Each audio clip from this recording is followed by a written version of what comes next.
priait qu'elle perde l'enfant.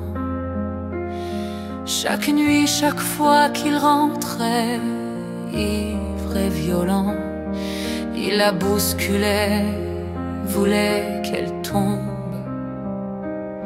Elle tenait bon, portait son monde. À l'hôpital, elle pleurait dans la nuit. Le bébé en couveuse, lui absent, sans un cri, 2 heures par jour, pas plus, pas moins.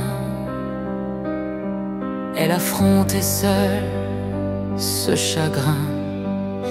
Et elle pardonnait encore et encore, même quand son corps criait, même quand sa voix se tord.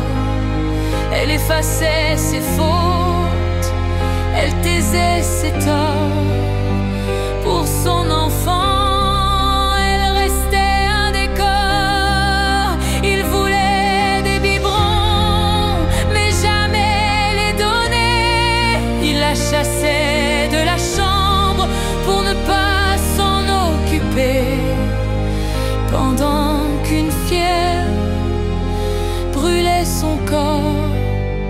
Il prenait sa moto sans peur, sans remords. Il oublia son anniversaire, mais jamais une occasion de boire et de détruire la terre.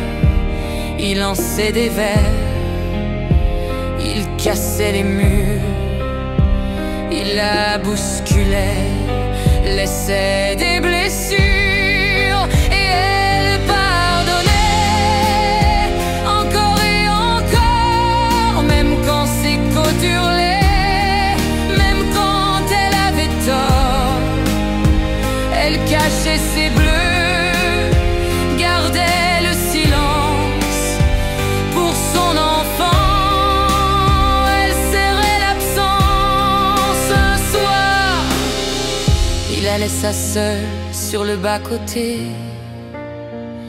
3 heures du matin, 7 kilomètres à marcher. Un autre, il brisa le pare-brise à coups de poing. Leur fils hurlait et elle serrait ses mains. Elle connut les gendarmes, les menaces de mort, les poignets tordus, les coups dans le corps. Il voulut lui arracher son bébé dans la nuit. Elle résista, se battit pour sa vie.